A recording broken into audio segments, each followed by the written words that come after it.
Sunday evening போன mini விலாக்லேயே சொல்லியிருந்தேன் இல்லைங்களா, நம்ம தோட்டத்தில் இருக்கக்கூடிய ஒரு மாடு வந்து கண்ணு போட்டிருந்துச்சுன்னு சொல்லிட்டு, அதனால சீப்மல் கறக்கலான்ட்டு போயிருந்தோம். அங்கே போயிட்டு பார்த்ததுக்கப்புறம் தான் தெரிஞ்சது, ஆல்ரெடி அங்கே இருந்த 2 கண்ணுக்குட்டிக்கு லேசாக அம்மா வந்துச்சுன்னு சொல்லிட்டு, இன்னொரு கண்ணுக்குட்டிக்கு காலில் கொலாம்புன்னு சொல்லுவோம் இல்லைங்களா, அந்த இடத்துல நல்லாவே புண்ணாக இருந்துச்சு. அப்பா அதை கவனிக்காமல் விட்டார். அப்பா வந்து அம்மா வந்துட்டாலே மோஸ்ட்லி டாப் கியூர் ஸ்ப்ரே ஒன்று இருக்கும், அதை வாங்கி அடிச்சு விட்ருவாரு.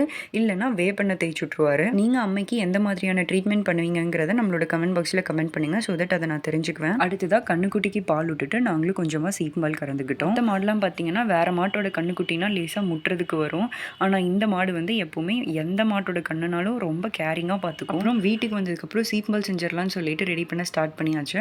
ஆல்ரெடி நம்மளோட நிறைய வீடியோஸில் சீப்மால் எப்படி செய்கிறதுன்னு போட்டிருக்கேன். மோஸ்ட்லி நாட்டு மாடுன்னா கெடாரி கண்ணு போட்டுச்சுன்னா சீப்மாலே கறக்க மாட்டார். ஏன்னா அதில் ஏற்கனவே பால் கம்மியாக இருக்கும், கண்ணு குடிச்சாதான் வந்து பெருசாகும்னு சொல்லிட்டு இப்போ நாங்கள் சீப்மால் செஞ்சுட்டு இருக்கிறது வந்து காலையில் சாயந்தரம் 2 நேரமே கறந்து சூப்பராக சீப்மால்